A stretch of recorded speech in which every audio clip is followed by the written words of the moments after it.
الشيطان الرجيم بسم الله الرحمن الرحيم كتب عليكم إذا حضر أحدكم الموت إن ترك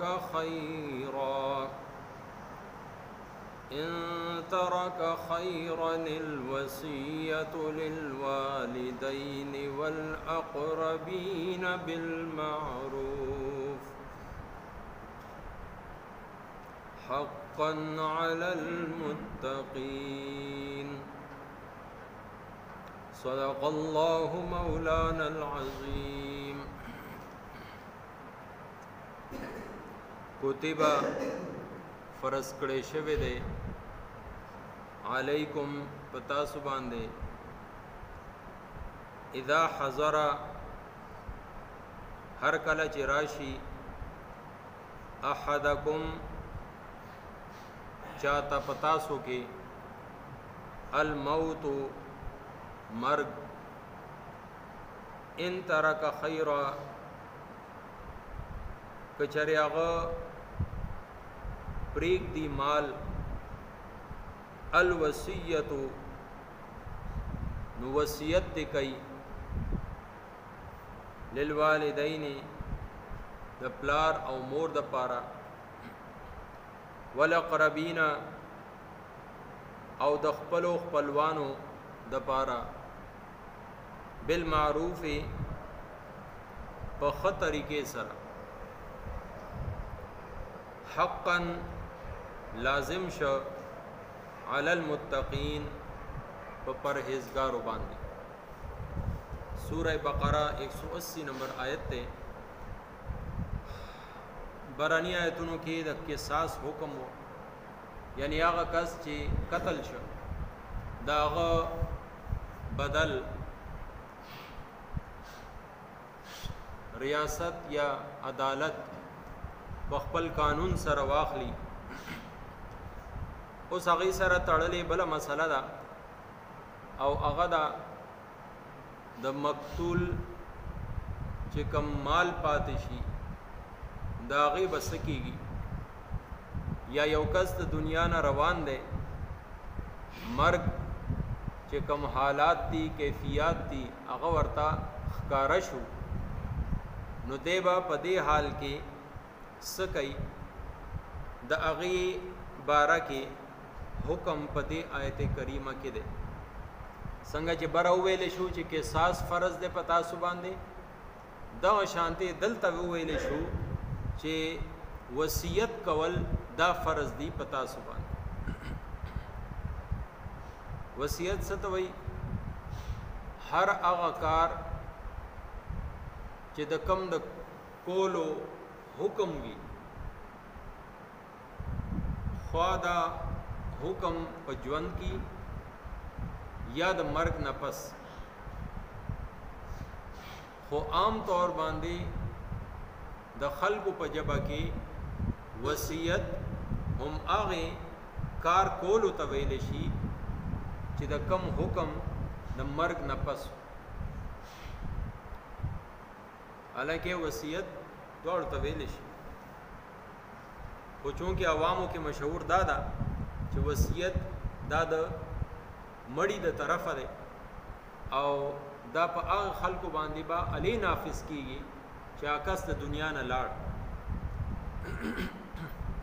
دا شان دی آیت کې بل ټکی استعمال شوی له خیر د خیر ډېر معنی بیان شوی دی چې په هغه کې دلته کوم معنی ده هغه د مال څنګه قران کریم کې اخیری سپاره کې راغلی دی وانه لحب الخير لشدید چې بشک دا انسان د مال په محبت کې ډیر زیات سخت نو الته کې هم د دې معنی مال سره شوی دا دلته هم هغه معنی به مونږ اخلو.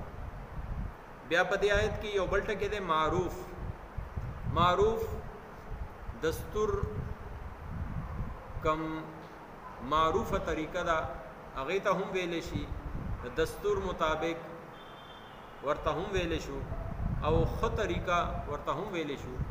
دلته کې د دې معنی دی د دې معنی دا انصاف، انصاف سره په حق طریقې سره وصیت کول. په دې آیت کې بنیادی طور باندې درې حکمونه دي. وصیت لومبه وصیت فرض دی، دویم وصیت کول د مور پلار د پاره، او دریم نمبر باندې وصیت د ټول مال په دریمه حصہ کې جائز دی، د دین سیوا جائز نه دی.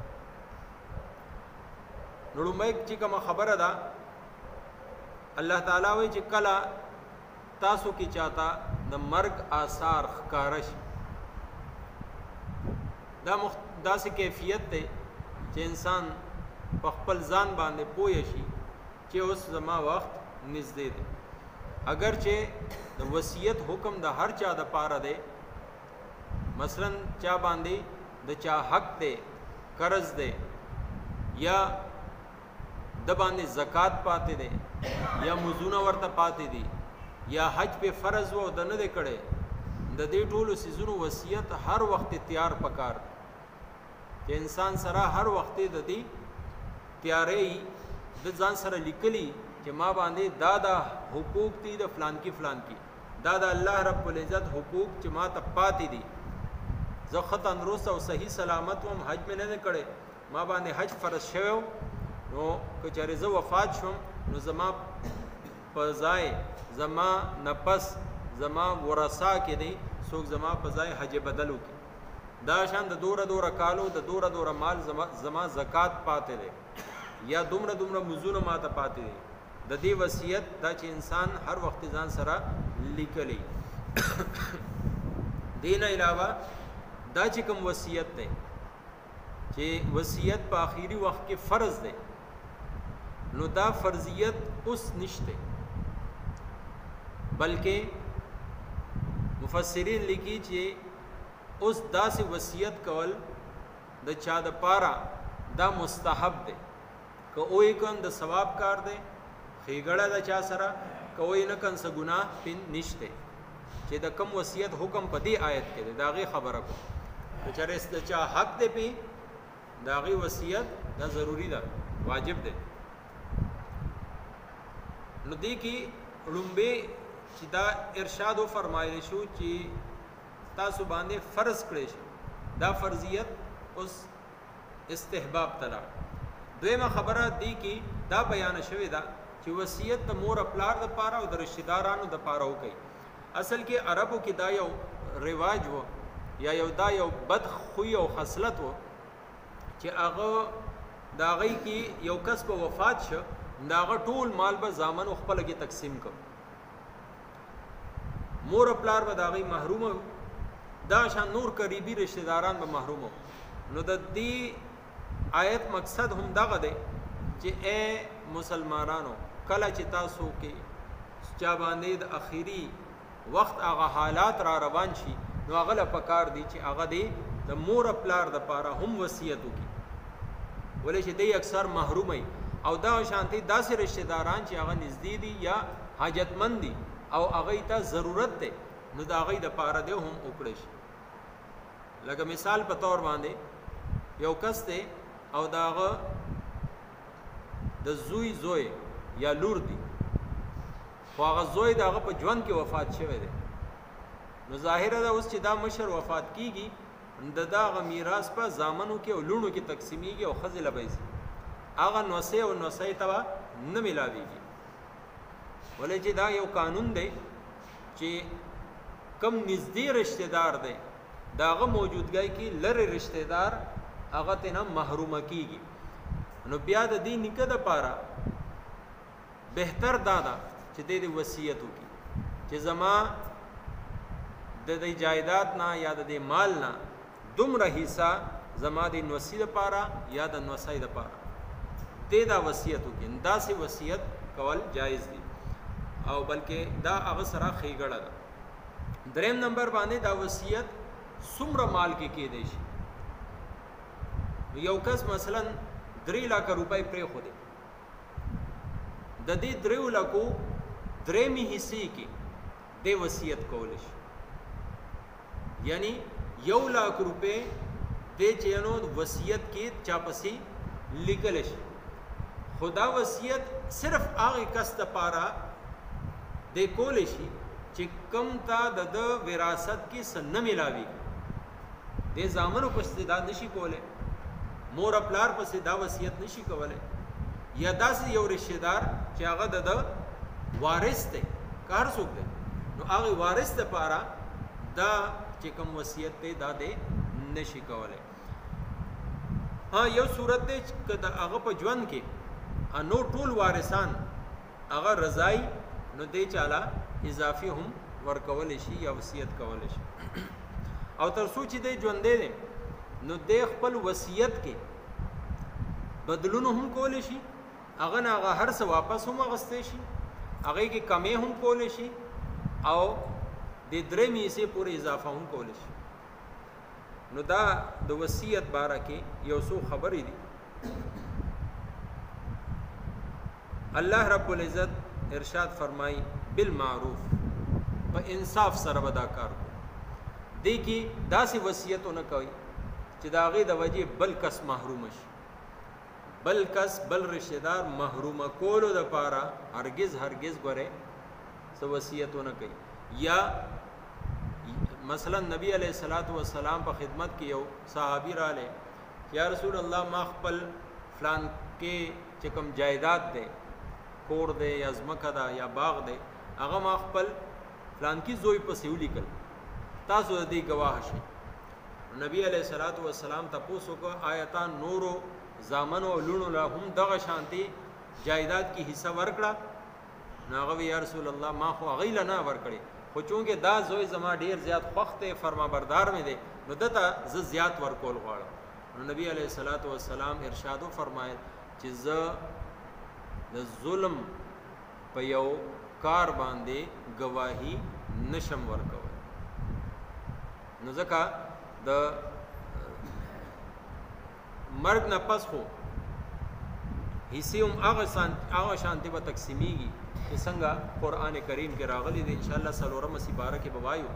خو که یو کس ژوند کې خپل اولاد کې تقسیم کول غواړي نو د ده لپاره حکم داده چې لور او زوی کې فرق نه کوي. څومره زوی له ورکې اکې عمره به لور ولا ورکې. مرګ نه پس خدا ده چې د زوی 2 حصې او د لور 1 حصہ. او که چېرې ژوند کې پلار یا یو کس چې نو هغه خپل اولاد لا جایداد کې تقسیم کول غواړي داغه د پاره بیا حکم داده چې دیبا برابر تقسیم کړي. وصیت درېمې حصے نه سیوا جایز نه ده. یو کس وفات شه نو ټولو کې لومبه داغه قرضې به قتل غواړي چې د باندې د چا قرض ده نو هغه قرض بعد د مال نه ورکړي شي، بلکې دا غي نړمبه د کفن دفن چې سوره خرچه ده آب د دې کس د مال نه ورکړي شي. بیا ورپسې قرض ده او بیا ورپسې وصیت. که وصیت د درېمې حصے پورې شوه ده هغه به ادا شي، او که د درېمې حصے نه سیوا ده نو هغه سیوا به نشي ورکولای، بلکې دا غي نه کم چې سوره ده نو هغه به ادا کړی شي. حقا علی المتقین، دا وصیت کول دا فرض دی، لازم دی علی المتقین په پرهیزګارو باندې. یعنی هر خکار، هر فرض کار، هر بهترین کار هغه پورا کون کی هغه خلق دی چې هغه ته متقین او پرهیزګار ویل شي. یا پرهیزګاری او تقوا انسان په دی باندې مجبور کوي چې کوم حکم فرض دی د الله رب العزت طرف نه لازم دی هغه د خامخا ادا کی.